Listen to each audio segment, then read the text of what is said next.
जय जगन्नाथ। आज क्लास को आपण मानक स्वागत।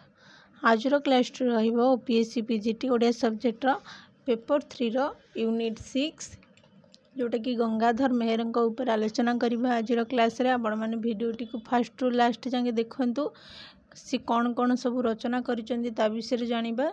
किछटा क्वेश्चन आलोचना करवा को जगार क्वेश्चन आसूची आ इम्पोर्टेंट पार्ट गुड़ाक कौन मुझे क्लास रे कहीदेवी। आपण मैंने वीडियोटी को फास्ट रु लास्ट जाके देखंतु।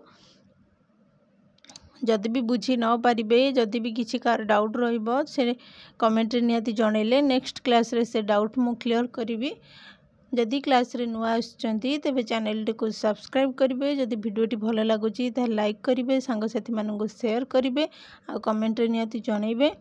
जदि आपण माने हमर टेलीग्राम चैनल रे जॉइन हेनाती वीडियो रो डिस्क्रिप्शन रे टेलीग्राम चैनल रे लिंक अछि। आपण माने चाहिए टेलीग्राम चैनल रे जॉइन हे परिबे जा फल कि SSB PGT, OPSC PGT, SSB lecturer, SSB TGT, net PG entrance जहाँ भी प्रिपेयर होथिबे ओडिया सब्जेक्ट रे जहाँ भी प्रिपेयर होथिबे सबुर क्लास आपण माने फ्री रे टेलीग्राम चैनल रे पाई परिबे।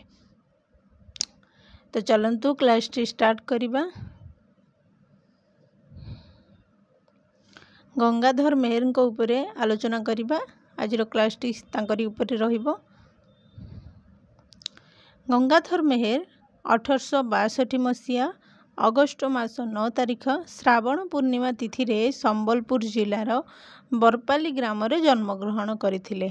तो यहाँ समस्तंकर प्रायतः मन रही जाइथिबो। जदि भी आपण माने मसीहा घरिया किछि भूली जाउचंती ताले एटा नोट करके रखिबे। मे भी मसीहा बेले बेले आसी पारे कि को जगार से जन्मग्रहण करिसंती सेटा भी आसी पारे। पिला माने एटा भाबंती एटा पूरा इजी क्वेश्चन एगुडा कोन पकेबो किंतु इजी क्वेश्चन पके देले आपण माने जान नथिबे, कन्फ्यूज हो जाइथिबे एटा कार एई जगार को लेखक जन्म हेतिले बोली आपण माने कन्फ्यूज हो जाइथिबे। बुझियला। तो आम कौन जानले फास्ट ना गंगाधर मेहर 1862 मसीहा अगस्ट मास 9 तारिखर श्रावण पूर्णिमा तिथि रे संबलपुर जिलार बरपाली ग्राम रे से जन्मग्रहण करथिले। तापर तांकर पितांग नाम थिला कौन ना चैतन्य मेहर थिला तांकर पितांग नाम। से मात्र पंचम श्रेणी पर्यंत पाठ पढ़ी। से कौ जाके पाठ पढ़ी ना पंचम श्रेणी पर्यंत से पाठ पढ़ी। गंगाधर थिले प्रकृति प्राण। प्रकृति को से चिन्हिछंती और चिन्हाइछंती भी। प्रकृति को मानवीय रूप देबारे गंगाधरंकर अपूर्व सफलता अछि। बाह्य प्रकृति सहित अंतः प्रकृति समन्वय गंगाधरंकर साहित्य दर्श। तेणु से ओडिशार प्रकृति कवि बोली कि तांको कहा जाए। कौन कहा जाए ना ओडिशार प्रकृति कवि बोली कि का कहा जाए गंगाधर मेहर को कहा जाए। से महान कविता प्रतिभार अधिकारी थिले।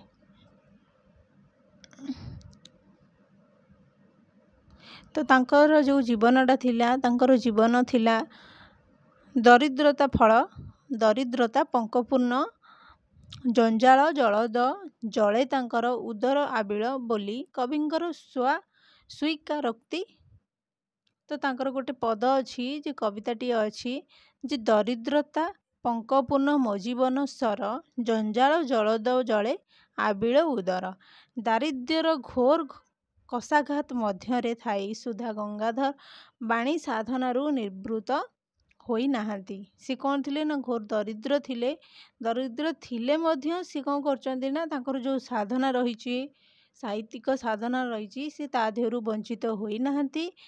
एक निष्ठ तपस्वी भावरे से साहित्य साधना करि जाइछंती। तो एतिकी थिला तांका विषय रे किछिटा आलोचना तांका विषय रे तांका जीवन उपरे। तो एबे आमे देखिबा सी जो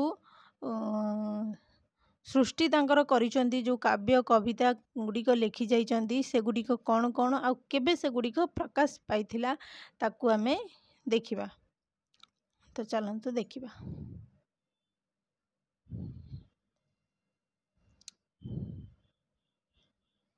तो फास्ट होची तांकर होची काव्य। काव्य गुड़िक कौन कौन आमे एबे जानिबा। रस रत्नाकर 1892 रे प्रकाश पाइथिला। कौन ना रस रत्नाकर। तापरे अहल्यास्तव 1892 रे ଇନ୍ଦୁମତୀ 1893, କିଚକବଧ 1902, ପଦ୍ମିନୀ 1911, ତପସ୍ୱିନୀ 1912, ପ୍ରଣୟ ବଲ୍ଲରୀ 1915। ତ ଏଗୁଡ଼ିକ ଭଲସେ ସିରିଏଲ୍ ୱାଇଜ୍ ଆପଣମାନଙ୍କୁ ମୁଁ ଦେଇଛି, ନୋଟ୍ କରିକି ରଖିବେ, କାରଣ ଆପଣଙ୍କର ଆଉ କିଛି ଦିନ ପରେ ନେଟ୍ ବି ଏକ୍ଜାମ୍ ହେବ। ଜୁନ୍ ମାସରେ ନେଟ୍ ଏକ୍ଜାମ୍ ହେବ। ନେଟ୍ ଯେହେତୁ ବାହାରିଲାଣି ତ ଆପଣମାନଙ୍କର ନେଟ୍ରେ ପଚାରି ଦିଏ ସିରିଏଲ୍ ୱାଇଜ୍, ପ୍ରାୟତଃ ବହୁତ ପଚାରି ଦିଏ। ଖ-ସ୍ତମ୍ଭରେ ପଚାରେ, ତ କାପରେ କେଉଁଟା ସେ ଲେଖିଛନ୍ତି, ଗଙ୍ଗାଧର ମେହେର କାପରେ କେଉଁ କାବ୍ୟ ସେ ଲେଖିଛନ୍ତି, ତାକୁ ସଜେଇକି ଲେଖ ବୋଲିକି ବି ପଚାରେ। ତ ଆପଣମାନେ ଯଦି ସିରିଏଲ୍ ୱାଇଜ୍ ପଢ଼ିବେ, କେଉଁ ମସିହା ତାପରେ କେଉଁ ମସିହାରେ କ'ଣ ସେ ଲେଖିଥିଲେ, କେଉଁ କାବ୍ୟ ଲେଖିଥିଲେ, ଆପଣମାନେ ଭଲସେ ଜାଣିପାରିବେ। ତ ଇଏ ଥିଲା ତାଙ୍କର କାବ୍ୟ ଉପରେ। ତାପରେ ଆମେ ଦେଖିବା ତାଙ୍କର ଯେଉଁ ଖଣ୍ଡ କାବ୍ୟ ଓ ଗୀତିକା ଗୁଡ଼ିକ ଉପରେ ଆମେ ଦେଖିବା ଏବେ କ'ଣ କ'ଣ ସେ ଲେଖିଛନ୍ତି।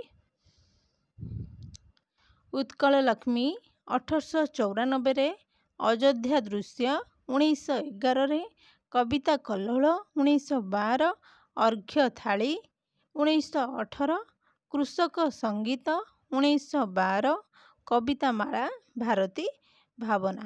ଏଗୁଡ଼ିକ ହେଉଛି ତାଙ୍କର ଖଣ୍ଡକାବ୍ୟ ଓ ଗୀତିକା। ତ ଏତିକି ଆପଣମାନଙ୍କର କ୍ଲିଅର ହେଲା। ମସିହା ସହିତ ତାଙ୍କର ଲେଖା ଗୁଡ଼ିକ ମନେ ରଖିବେ। ତାପରେ ଗଙ୍ଗାଧର ମେହେରଙ୍କର ଆତ୍ମଚରିତ ଗୋଟେ ଅଛି, ତାର ନାଁ ହେଉଛି ଆତ୍ମଜୀବନୀ। ଏଇଟା ମୋଷ୍ଟ ଇମ୍ପୋର୍ଟାଣ୍ଟ ରହିବ, ଖାସ୍ କରିକି OPSC PGT କି SSB PGT। ତ ଏଇଟା ପୁରା ନେଇକି ଥୋଇ ଦେଇ ବି ପାରେ ଏଇ କୋଶ୍ଚିନ୍ଟା। ମୋତେ ଲାଗୁଛି ଏଇଟା ପୁରା ମୋଷ୍ଟ ଇମ୍ପୋର୍ଟାଣ୍ଟ, ଏଇଥରକ ହିଁ ଆସିପାରେ। ତ ଆପଣମାନେ ଏଇଟା ପୁରା ଭଲ ଭାବରେ ଏଇଟାକୁ ମନେ ରଖନ୍ତୁ ଯେ ଗଙ୍ଗାଧର ମେହେରଙ୍କର ଗୋଟେ ଆତ୍ମଚରିତ ଅଛି, ତାର ନାଁ କ'ଣ ନା ଆତ୍ମଜୀବନୀ। ତାପରେ ତାଙ୍କର ଅନ୍ୟାନ୍ୟ ଗଦ୍ୟ ଅଛି, ସେଗୁଡ଼ିକ କ'ଣ? ଶ୍ରୀ ନୃପରାଜ ସିଂହ, ପୁରାଣ କବି ଫକୀରମୋହନ, ସ୍ୱର୍ଗୀୟ କାଶୀନାଥ ପଣ୍ଡା, ଏହା କି ପୃଥିବୀର ଶବ୍ଦ, ଶିକ୍ଷିତ ଅଶିକ୍ଷିତ ଓ ଶିକ୍ଷାଭିମାନୀ ଇତ୍ୟାଦି। ଏଗୁଡ଼ିକ ହେଉଛି ତାଙ୍କର ଅନ୍ୟାନ୍ୟ ଗଦ୍ୟ ସବୁ ଅଛି। ତାପରେ ଅନୁଦିତ କୃତି ଗୁଡ଼ିକ କ'ଣ ନା ତୁଳସୀ ରାମାୟଣ ଆଉ ମାରିଚବଧ। ତ ଇଏ ଥିଲା ତାଙ୍କର କୃତି ଗୁଡ଼ିକ, ଏଗୁଡ଼ିକ ସେ ଲେଖିଛନ୍ତି। ତ ଏତିକି ଆମେ ଜାଣିଲେ। ତାପରେ ସେ କୃତି ଗୁଡ଼ିକ ଯେଉଁ ଲେଖିଛନ୍ତି ତା ସମ୍ପର୍କରେ କିଛିଟା ଆଲୋଚନା କରିବା। ସବୁ ଗୁଡ଼ିକ ଆଲୋଚନା ନ କଲେ ବି ଯେଉଁ ଗୁଡ଼ିକ ଇମ୍ପୋର୍ଟାଣ୍ଟ ଆମର କୋଶ୍ଚିନ୍ ଆଗରୁ ଆସିଛି ବା ଆଗକୁ ଆସିବ ତାରି ଉପରେ କିଛିଟା ଆଲୋଚନା କରିବା। ସେଇ ଯେଉଁ କୃତି ଗୁଡ଼ିକ ବିଷୟରେ, ତାଙ୍କର ଲେଖା ଗୁଡ଼ିକ ବିଷୟରେ କିଛିଟା ଆଲୋଚନା କରିବା। ଫାଷ୍ଟ ହେଉଛି ଆମର ରସ ରତ୍ନାକର। ଏଇଟା ହେଉଛି ତାଙ୍କର କାବ୍ୟ, ଯେଉଁଟାକି 1852 ମସିହାରେ ପ୍ରକାଶ ପାଇଥିଲା। ତ ରସ ରତ୍ନାକରରେ ଆଦ୍ୟ ପ୍ରାନ୍ତ ର ଅକ୍ଷର ନିୟମରେ ଏହା ରଚିତ। ଏଇଟା ଇମ୍ପୋର୍ଟାଣ୍ଟ, ଏଇଟା କୋଶ୍ଚିନ୍ ଆସିଥିଲା। ଏଇଟା ପ୍ରିଭିୟସ୍ ଇୟର SSB PGTରେ କୋଶ୍ଚିନ୍ ଆସିଥିଲା। ଆଦ୍ୟ ପ୍ରାନ୍ତ ର ଅକ୍ଷର ନିୟମରେ ଏହା ରଚିତ। କେଉଁଟା ନା ରସ ରତ୍ନାକର। 8 ଛାନ୍ଦ ବିଶିଷ୍ଟ ଏହି କାବ୍ୟରେ ନାୟିକା ହେଉଛନ୍ତି ଉଷା ଆଉ ନାୟକ ହେଉଛନ୍ତି ଅନିରୁଦ୍ଧ। ଅନିରୁଦ୍ଧ ଆଉ ଉଷାଙ୍କର ପ୍ରଣୟ କାହାଣୀ ଏଥିରେ ବର୍ଣ୍ଣିତ ହୋଇଛି। ବାସ୍ ଆପଣଙ୍କୁ ଏତିକି ଖାଲି ମନେ ରଖିବାକୁ ପଡ଼ିବ ରସ ରତ୍ନାକରରେ। ମୁଁ ଯେଉଁଟା ଇମ୍ପୋର୍ଟାଣ୍ଟ ଗୁଡ଼ିକ ମୁଁ ସେଇଟା ନେଇ ଆସିଛି, ଆପଣମାନେ ଏଟା ନୋଟ୍ କରନ୍ତୁ ଆଉ ଏତିକି ହିଁ ଖାଲି ବାସ୍ ପଢ଼ନ୍ତୁ, କୋଶ୍ଚିନ୍ ଦେଖିବେ ଆରି ଭିତରୁ ହିଁ ଆସିବ। ତ ଏଇଟା ବୁଝିହେଲା ଯେ ତାର ଆଦ୍ୟ ପ୍ରାନ୍ତ ଅକ୍ଷର ର ଅକ୍ଷର ନିୟମରୁ ରଚିତ। ତାର ଛାନ୍ଦ କେତୋଟି? 8 ଛାନ୍ଦ ବିଶିଷ୍ଟ। ତାର ନାୟିକା ହେଉଛି ଉଷା, ନାୟକ ହେଉଛନ୍ତି ଅନିରୁଦ୍ଧ। ତାଙ୍କର ଯେଉଁ ପ୍ରେମ କାହାଣୀ, ପ୍ରଣୟ କାହାଣୀ ଏଥିରେ ବର୍ଣ୍ଣିତ ହୋଇଛି ରସ ରତ୍ନାକରରେ। ତ କିଛିଟା କବିତା, ଯେଉଁ କାବ୍ୟର ଯେଉଁ ଅଛି କବିତାଟି,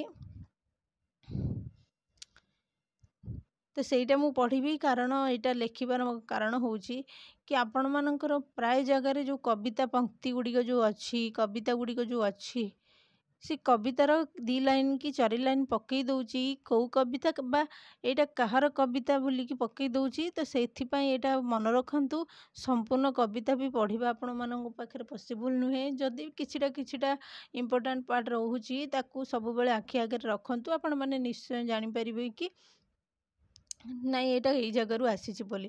ତ ଆପଣମାନେ ଏବେ ଗୋଟେ ଏକ୍ଜାମ୍ ଦେବେନି, କାରଣ ଯେଉଁ ପାଠ ସେମ୍ ପାଠ ପଢ଼ିକି ଆପଣ OPSC PGT ଦେବେ।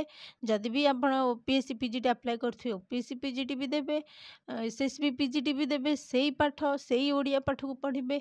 बा एसएसबी लेक्चर भी जदि आपण मैंने अप्लाई करेंगे एसएसबी लेक्चर भी सही पाठ पढ़ी देवे। तो एबे भी जदि आपण मैंने नेट भी क्वालिफाई करना ताले नेट अप्लाई करुँच नेट प्रिपेयर पाई भी आपण मैंने यही पाठ को ही पढ़िया पड़ो। तो आपण मैंने टिके माइंड रे भाबंतु जदि गोटे पाठरे मु चारिटा एग्जाम देवी मु कहीं से पाठटा को भल कि न पढ़ी। तो से हिसाब रे आपण मैंने जेतिकी पढ़ुचंदी जोठू भी पढ़ुचंदी ताको पूरा भल से मन रखंतु आ एमिति मन रखंतु एटा केबे भी भूलिबेनी। कारण चाकरी जदि एथरक न होईची आर थरक पुणी अप्लाई आपण माने करिवे। तो आपण माने जदि अप्लाई जेते थर करिवे कोन सेते थर आपण मानकु पढ़िबा पड़िबो नाई। आपण माने सेते थर पढ़िबे किंतु ताको रिविजन कला भलिया करिवे। तो सेतिक प्रेशर आपण मान पाखे नथिबो जे जोटा कि फास्ट रु जेमती पढ़ा जाए। तो से हिसाब रे जोटा पढ़ुचंदी ताको भल कि जीवन सारा जदि आपणक काम लागिबो मन रखंतु। तो अधिक कथा हो जाउची तो एटा टिके देखिदेबा। रस प्रयोग ही भोग संसार सार रसमय विश्व एक अछि नामांतर रस आदि नारी नर रसाई थिबारु एही रस रत्नाकर। तो यहाँ लिखिबार कारण तो मु कहली टिके आपण माने नोट करि पारंती न करि पारंती एटा आपणक ऊपर डिपेंड करे। तो ये खाली मन रखी था यहाँ आसी रसरत्ना करु आ किए लिखिं गंगाधर मेहर लिखिं। क्लियर। तापर आम देखा आ गोटे लेखा तांकर देखा। तापर आसिला इंदुमती। तो इंदुमती 1893 प्रकाश पाइथिला। एटा होची तांकर गोटे काव्य। एही काव्यटी महाकाव्य कालिदासंक रघुवंश अनुसरण रे लिखित। एटा इम्पोर्टेंट आपण मन पाई इम्पोर्टेंट खाली नो एटा मोस्ट इम्पोर्टेंट। तो ही काव्यटी कहार अनुसरण रे रचित ना कालिदास रघुवंश अनुसरण रे काव्यटी रचित कोडा ना इंदुमती। किए लिखिचंती गंगाधर मेहर लिखिचंती। आ एटा केबे प्रकाश पाइथिला 1893 रे प्रकाश पाइथिला। एतिकी क्लियर हैला।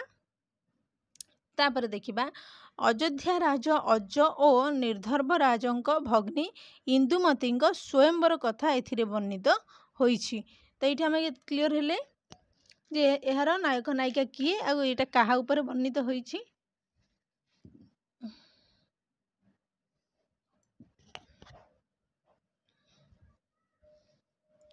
अयोध्यार राज होचंदी किए अज आउ विदर्भ राजंक भग्नी होचंदी किए ना इंदुमती।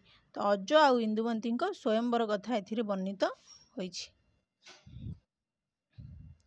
एति खाली आपण मानकु मन रखिबाकू पड़िबो।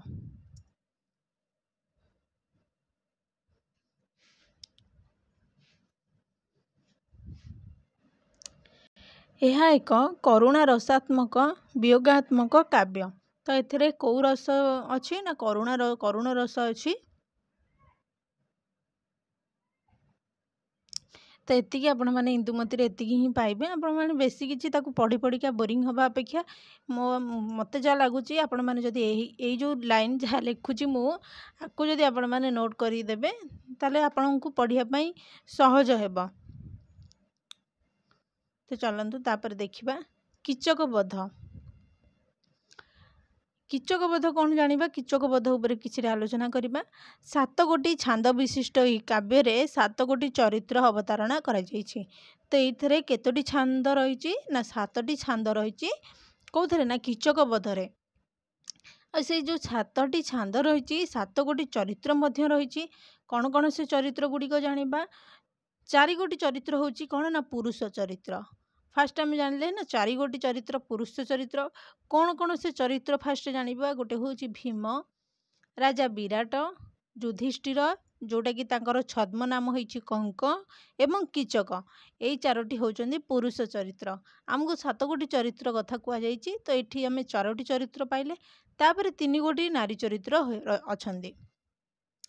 कौन कौन से नारी चरित्र देखिबा। फास्ट होचंदी द्रौपदी। द्रौपदी हमर छद्म नाम होउछि शैरेंद्री। विराट राजांक पत्नी होचंदी सुदेशना एवं कीचकर दासी होउछि चपला। एई 3टी नारी चरित्र हमर देखिया को मिले कोथरे ना कीचक बधरे हमको देखिबा को मिले। ମହାଭାରତର ବିରାଟ ପର୍ବର ଅବଲମ୍ବନରେ ଏହା ରଚିତ ହେଇଛି। ମହାଭାରତର ଯେଉଁ ବିରାଟ ପର୍ବ ରହିଛି ସେଇ ବିରାଟ ପର୍ବରେ ଆମକୁ ଏଇ ଯେଉଁ ଚରିତ୍ର ଗୁଡ଼ିକୁ ଦେଖିବାକୁ ମିଳିବ। ତାରି ଭିତରୁ ହିଁ କିଚକ ବଧ ଲେଖା ହେଇଛି। କିଚକର ବଧ ହେଇଛି କିଏ କରୁଛନ୍ତି ନା ଭୀମସେନ କରିଛନ୍ତି। ତାପରେ ପ୍ରଶ୍ନ ଦେଖିବା, ପ୍ରଶ୍ନ କହିଲି। ତାପରେ କ'ଣ ରହିଛି? ପ୍ରଣୟ ବଲ୍ଲରୀ ରହିଛି। ପ୍ରଣୟ ବଲ୍ଲରୀରେ କ'ଣ କ'ଣ ଜାଣିବା ଆମେ? ଏହା ଏକ ପ୍ରଣୟ ପ୍ରଧାନ ତଥା ମିଳନାତ୍ମକ କାବ୍ୟ। ଏଇଟା ହେଉଛି କ'ଣ? ମିଳନାତ୍ମକ କାବ୍ୟ। ଏଇଟା ମନେ ରଖିବେ, କୋଶ୍ଚିନ୍ ନ ଆସିଲେ ବି ଆପଣମାନେ ଏଇଟା ଜାଣିଥାନ୍ତୁ ଯେ ପ୍ରଣୟ ବଲ୍ଲରୀ ହେଉଛି ଗୋଟିଏ ମିଳନାତ୍ମକ କାବ୍ୟ। ଏହି କାବ୍ୟଟି ମହାକବି କାଳିଦାସଙ୍କ ଅଭିଜ୍ଞାନ ଶକୁନ୍ତଳମ୍ ଅବଲମ୍ବନରେ ରଚିତ ହୋଇଛି। ଏଇଟା ଇମ୍ପୋର୍ଟାଣ୍ଟ ଆପଣମାନଙ୍କ ପାଇଁ। କାଳିଦାସଙ୍କର ଯେଉଁ ଅଭିଜ୍ଞାନ ଶାକୁନ୍ତଳମ୍ ଯେଉଁ ରହିଛି ତାର ଅବଲମ୍ବନରେ ଏଇଟା ପ୍ରଣୟ ବଲ୍ଲରୀ ଲେଖା ହେଇଛି। ପ୍ରଣୟ ବଲ୍ଲରୀ କାହାର? ଗଙ୍ଗାଧର ମେହେରଙ୍କର। ପ୍ରଣୟ ବଲ୍ଲରୀ ଏଇଟା କେବେ ଲେଖା ହୋଇଛି ନା 1915 ମସିହାରେ ପ୍ରଣୟ ବଲ୍ଲରୀ ପ୍ରକାଶ ପାଇଥିଲା। ତାପରେ ରାଜା ଦୁଷ୍ମନ୍ତ ଓ ଶକୁନ୍ତଳାଙ୍କର ପ୍ରେମ ପ୍ରଣୟ ବିଚ୍ଛେଦ ତଥା ପୁନର୍ମିଳନର ଚିତ୍ର ଏଥିରେ ବର୍ଣ୍ଣିତ। ଆମର ଯେଉଁ ଦୁଷ୍ମନ୍ତ ଆଉ ଶକୁନ୍ତଳା ରହିଛନ୍ତି ତାଙ୍କର ଯେଉଁ ପ୍ରେମ ପ୍ରଣୟ ବିଚ୍ଛେଦ ବି ହେଇଛି, ପୁଣି ପୁନର୍ମିଳନ ଯେଉଁ ହେଇଛି, ସେଇଗୁଡ଼ିକ ସବୁ ଏଇ ପ୍ରଣୟ ବଲ୍ଲରୀରେ ଆମେ ଦେଖିବାକୁ ପାଇବା। ତ ନାୟକ ନାୟିକା ପଚାରିଲେ ଦୁଷ୍ମନ୍ତ ଆଉ ଶକୁନ୍ତଳା ହିଁ ହବ। ଏହି କାବ୍ୟରେ 7 ଗୋଟି ସର୍ଗ ରହିଛି। କେତୋଟି ସର୍ଗ? ନା 7 ଗୋଟି ସର୍ଗ। ଏଇଟା ଇମ୍ପୋର୍ଟାଣ୍ଟ। 7 ଗୋଟି ସର୍ଗ ରହିଛି ପ୍ରଣୟ ବଲ୍ଲରୀରେ। ତାପରେ ଦେଖିବା ତପସ୍ୱିନୀ।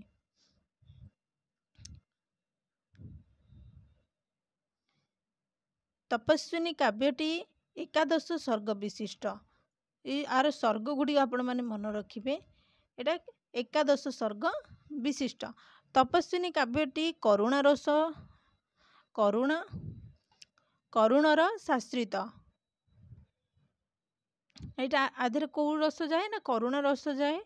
ଏହା ବିଷୟବସ୍ତୁ ବାଲ୍ମୀକି ରାମାୟଣ, କାଳିଦାସଙ୍କ ରଘୁବଂଶ ଓ ଭବଭୂତିଙ୍କର ଉତ୍ତର ରାମଚରିତ କାବ୍ୟରୁ ଗୃହୀତ।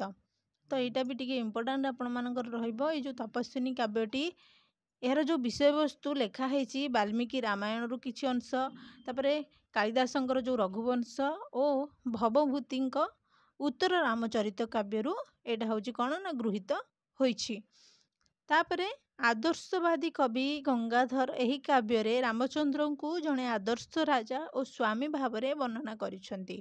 ତ ଆଦର୍ଶବାଦୀ ଗଙ୍ଗାଧର ମେହେର ଏଠାରେ ଯେଉଁ ରାମଚନ୍ଦ୍ର ରହିଛନ୍ତି, ଏହାର ନାୟକ ଯେଉଁ ରାମଚନ୍ଦ୍ର ଅଛନ୍ତି, ଏଠାରେ ରାମଚନ୍ଦ୍ରଙ୍କୁ ସେ ଜଣେ ଆଦର୍ଶ ରାଜା ଆଉ ସ୍ୱାମୀ ଭାବରେ ବର୍ଣ୍ଣନା କରିଛନ୍ତି। କେଉଁ କାବ୍ୟ? ତପସ୍ୱିନୀ। ସେହିପରି ସୀତାଙ୍କୁ ମଧ୍ୟ ଅନନ୍ୟ ସତୀ ଶିରୋମଣି ରମଣୀ ଭାବରେ ବର୍ଣ୍ଣନା କରିଛନ୍ତି।